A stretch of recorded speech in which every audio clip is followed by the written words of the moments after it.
সতর্কতামূলক মাস্ক পরবেন আর 3 ফুট দূরত্ব বজায় রাখবেন। বাইরে যে কোনো জায়গায় স্যানিটাইজার আমরা অবশ্যই ইউজ করার চেষ্টা করব। মাস্ক পরি ইভেন সচেতন হই আমরা সবাই।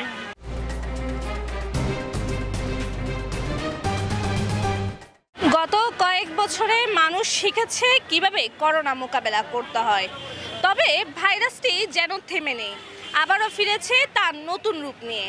তবে এবারে প্রশ্ন উঠেছে, আবারও কি আতঙ্কে পড়বে দেশবাসী, নাকি আমরা প্রস্তুত রয়েছি? এবার করোনা নিয়ে আমরা গতবার যেভাবে প্রিপেয়ার ছিলাম যে সবসময় মাস্ক পরে থাকতে হবে, এরপর হচ্ছে বাইরে থেকে বাড়িতে যাওয়ার সময় অবশ্যই স্যানিটাইজার ইউজ করতে হবে এবং বাইরে যে কোনো জায়গায় স্যানিটাইজার আমরা অবশ্যই ইউজ করার চেষ্টা করব।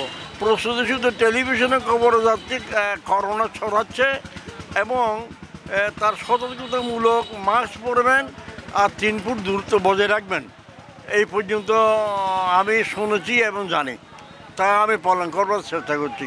যেহেতু আমরা সবাই নিউজে দেখতেছি, তো আমি তো আঙ্কেলকে দেখছি উনি মাস্ক লাগাইছে, আমি তো মাস্ক লাগাই নাই, আমি দেশের বাইরে থাকি। সো আমি সবাইকে রিকোয়েস্ট করবো, ইভেন আমি নিজেও, যাতে মাস্ক পরি ইভেন সচেতন হই আমরা সবাই। স্যানিটাইজারও তো করছে, তারপর আপনার মাস্কও সবাই নিতেছে। করোনা ভাইরাস তার নতুন রূপ নিয়ে বারে বারে ফিরে আসছে, তবে আতঙ্ক নয়, সচেতনতাই পারে এই ভাইরাস দমন করতে।